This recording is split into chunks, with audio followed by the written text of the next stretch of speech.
কাজ আমরা আরো করি, বহু বেটি বেঁধা মাজারে যাওয়া,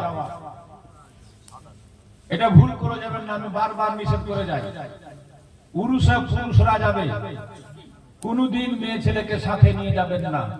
আপনি কোন কোন নির্লজ্জ লোক যে আপনি নিজের বউ বেটিকে বেঁধে উড়ে যাচ্ছেন? আপনার লজ্জা লাগা দরকার।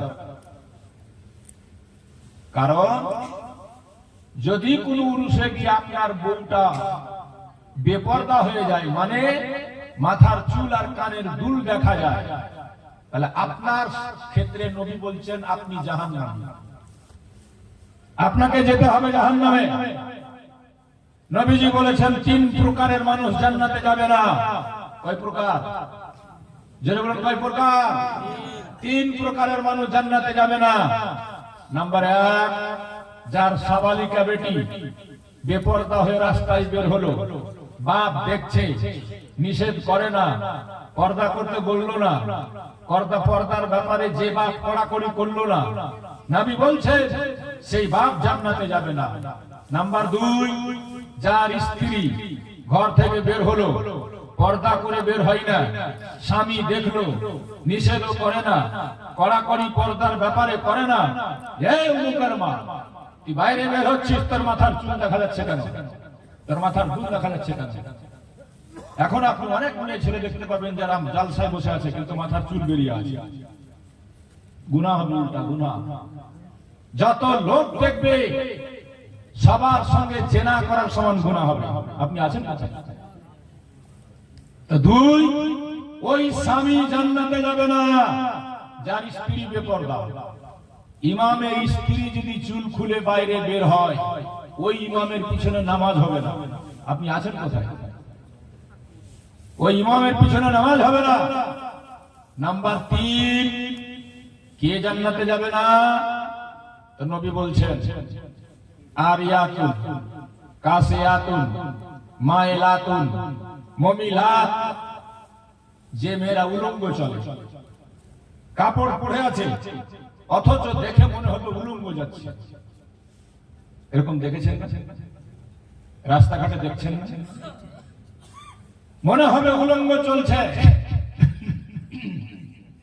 টাইট টাইট কাপড়। মেয়েদের পড়া নিষেধ আছে, ঢিল ঢাল কাপড় পরতে হয়, মোটা চাদর উঠে বের হতে হয়। নবীর বেটি খাতুনে জান্নাত ফাতেমাতুজ জাহরাকে এক বান্ধবী, তার বাপ বিদেশ থেকে চাদর ওড়না এনেছে, একটা ওড়না তোহফা দিতে গেছে। তো নবীর বেটি খাতুনে জান্নাত সে ওড়নাটাকে নিয়ে দেখছেন, এই পার থেকে ওই পার ঝকঝক করে দেখা যাচ্ছে। মা ফাতেমাতুজ জাহরা সেই চাদরটাকে রিটার্ন করে দিলেন, দিয়ে বললেন, বোন আমি এইরকম চাদর উঠতে পারবো না, যে চাদরে মানুষের গায়ের রং ঝলকায়, যে চাদর উঠলে চুলের কালার স্পষ্ট দেখা যায়, তুমি তোমার চাদর ফেরত নিয়ে যাও, মনে দুঃখ করো না, আমি আমার বাপের দেওয়া সেই মোটা চাদরটাই উড়বো। বলুন সুবহানাল্লাহ। কিন্তু আজকালকার মেয়েরা যত পাতলা দিবেন, জর্জেটের দেন তো আরো ভালো। আর যদি কোন স্বামী খালি মোটা লিয়া চলে আসে, চোখ নেই, দুনিয়ার মানুষ কি কিনছে জানে না, তখনই রাগ করা কইছে কিটা আমি তো কিনতে পারবো না, তুই আপনার মনে চলবে বেদম যা কালিয়া চলো হুড়াহুড়ি করছে। বুঝতে পারছেন?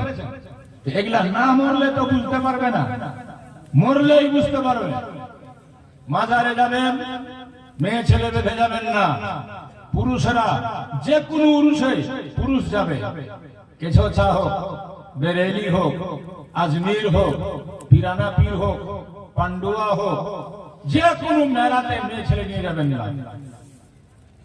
2 নম্বর কথা, লোক দেখা দেখি মাজারে গিয়ে চাদর চড়াবার চেষ্টা করিয়েন না। কারণ শরীয়তের মশলা হচ্ছে যে কোনো মাজারে একটা চাদর যথেষ্ট, এক্সেস চাদর দেওয়া এটা ফজুল খরচা, ফালতু। আপনি ওর দেখা দেখি চাদর চড়াচ্ছেন, আপনার দেখা দেখি আরো কেউ চড়াচ্ছে, এই চাদর গুলা চড়াতে আপনার 1 পয়সা নেকিও নেই। যার মাজারে চড়াচ্ছে সে পীর সাহেবের 1 পয়সা লাভও নেই।